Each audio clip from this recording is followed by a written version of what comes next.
Hello and welcome to the next module, Meal Prep Guide. What is on the agenda for today? The thing is the importance of meal prep and the reasons why we do it.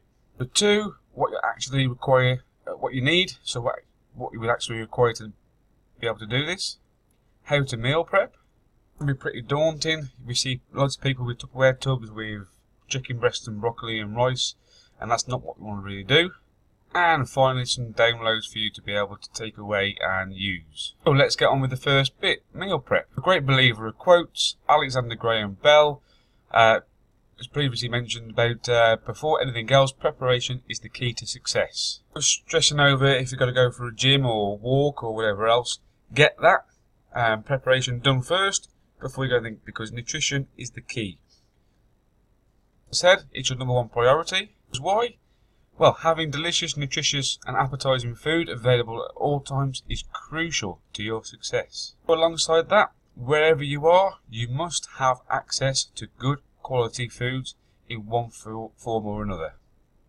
It's meals that you've already prepped and taken it with you, or being aware of if you go out and get it on the go, that you know the quality of the food and what you need to be having. Actually talk about what meal prep is and how we're going to get there. Meal prep. Well, it's the process of planning and preparing your food ahead of time of when you're going to be needing it.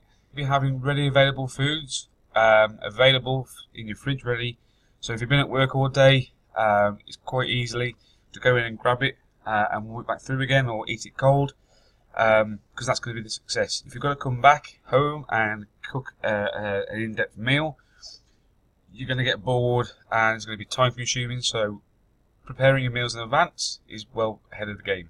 How would you do that? Well, it involves discovering and selecting recipes. And all the hard work out of it for you, and there's files around, look online wherever you need to go to find some delicious, simple, easy recipes, but there's a load of files already available within this course. And your recipes ahead of time. You need to then go along and create a specific shopping list. So you go out to the supermarkets and you buy what is on that, and you're not going to be tempted then to go and purchase other junk foods. And then you want to start cooking in bulk or batches. Quite simply, by doing that, if you cook 6 meals at a time, they can be frozen down in individual portions and then taken out in the morning, ready for later on that day or the next day to take to work. Then that obviously takes us on to number 4, so you portion up your foods. Number 5, having naked foods available when needed. What do you actually need to make all this happen? 1. Food containers. So all them takeaway containers that you get for the Indians and stuff, they come in polyplastic tubs. They're perfect. If not, I've got a link somewhere within the descriptions to be able to go and purchase some that are going to be ready available for you. Number 2, fridge and freezer space. So clear out all the junk food that's been stored in your fridge for a very long time. We won't be needing that, but make sure that we've got enough space to store our fresh batch cooked meals ready for you for the week ahead. In there right now. Number 3, a slow cooker. At the time I'm doing this recording, we're just approaching our winter months, and I really use this quite a lot.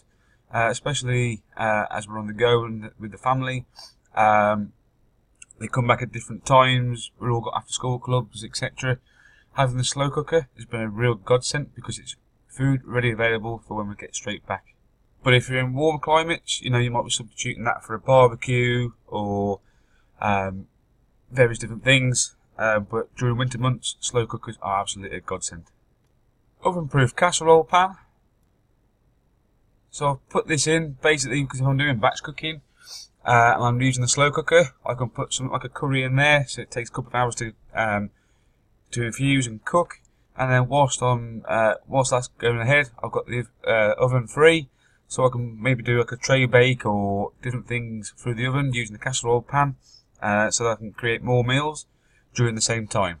And then a George Foreman grill or a barbecue or a good non-stick pan will be just as good. So how to meal prep, step number 1. So these are some recipes that I've got attached to the files.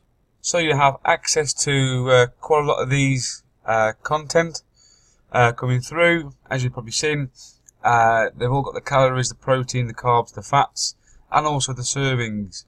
So with the salmon burgers there, 4 servings per that. The protein levels, calories, and all that's broken down into individual portions. It's got all the ingredients, it's got the method going all forward. So you should be able to get a great, phenomenal menu. And there's obviously examples going through underneath, so you can mix and match to how you want to see it go through. Step 2, get that into a meal planner. There's a couple of these in the attachments below, so you've got everything all coming down. There's links, hyperlinks into there as well, so you can quickly click on them and it'll take you to the recipe cards. So step number 3, once you've done that and you've filled in your menu planner, you need to go and create a shopping list. Write down everything that you're going to need. So as previously mentioned in the video, you need to break these down into sections. So as you can see, we've broken them down into the vegetables, the tins and the raw, and then your protein sources. So breaking it all down, we go systematically. So once you've broken it down into the segments or sections that you're going to be needing, it saves you going up and down the aisles and then tempted to go and buy other things. Also then, as well, a little side note, please try and have a meal before you go. That way then you're not going to be tempted to pick something to eat on the way out. So once you've got all your ingredients and you've been to the supermarket and you've not bought any rubbish and junk, etc. and multi-packs, you've then got the big cook-off. I pick 1 or 2 days per week where I'm going to be looking at batch cooking. Then go and allocate 1.5 to 2 hours, sometimes even 3, just purely cooking their meals, because I know it's going to save me a lot of time during the week when I get back from work or from a busy day. That you know, to then go back and spend 45 minutes cooking a meal when I've dedicated 3 hours and I've done the whole I've done the whole week. And then into that time, I try to cook 2 to 3 main meals, ideally 1-pot dishes, the slow cookers, oven casserole dishes, so I can break it down. Once it's all cooked and ready, portion it up into the food containers, and then once it's cooled, you can then start storing it to put it away in the freezers. Little note there, please do not leave it into a big pan to let it cool. Split it down into them containers. It'll cool a lot quicker and it'll be a lot safer for you to eat. And a quick little thing that I like to do is I make sure that I've got extra protein cooked off, as you know, that's the key benefactor for our human system. So if I do like a sausage casserole, if you got 10 sausages, I would quite easily cook the 10 sausages off, portion it up into 4, and you know, keep 2 back just in the fridge, so I've got something quick and easy and accessible to get to, rather than using a protein shake. Or another added bonus for that is, you know, you need to really make sure that you've got enough protein cooked off. So I normally would do extra chicken breasts as well, anything between 500 and a kilo of chicken breasts, just cooked off, ready available in the fridge, so when I need to, I can just go and stick my hand in the tub, pick a chicken breast out, and then walk around the house eating it. Bored of just plain old chicken breast? Play around with the spices. I'll be adding in some sections with some herbs and spices, some marinade rubs, or even go and pick it up from the supermarket and shop. Play around with the herbs and spices.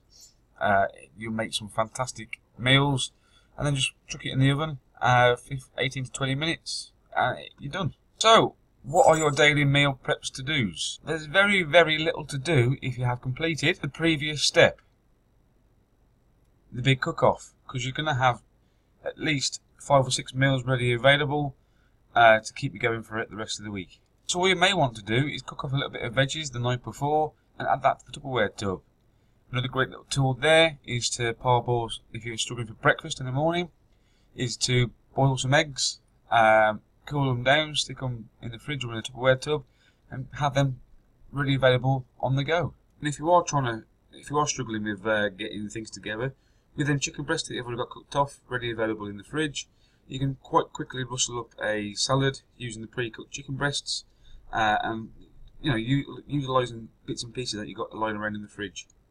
As mentioned, get your breakfast routine ready and set. You know, the biggest mistakes that I keep on hearing is that they don't have time for breakfast in the morning. If you keep making excuses, you're going to keep on going around that same vicious circle that you've been going through. It doesn't take long to boil a few eggs ready for breakfast for on the go. So what are the action steps following from today? There's 3 little action steps. Number 1, download complete the meal plan template. Number 2, download and complete the blank meal planner. I want you to start experimenting and creating your own meal planners, especially if people that are travelling and going away. I want you to try and phone ahead with the restaurants, hotels, etc. Get to liaison with them to say that you are on this little health kick and you've got to watch a couple of things. Is it possible that you can have a steak and veggies or something else like that? You know, hold back on the carbohydrates if you're on a non-training day. You know, I want you to build that up so you can implement that ready to go with the week ahead. And finally, if you haven't already got one, go out and buy yourself a slow cooker and some food containers, because it's going to save you massive amount of energy and time when it comes to preparing your meals. A little key side note there: please don't start meal prepping if you haven't got the parts of equipment that you're going to need, because you need that to then be able to hold it and store it. So anyway, I hope that's all cleared up a few things. I hope that's given you some insight on how to get there. I look forward to hearing you on the next video.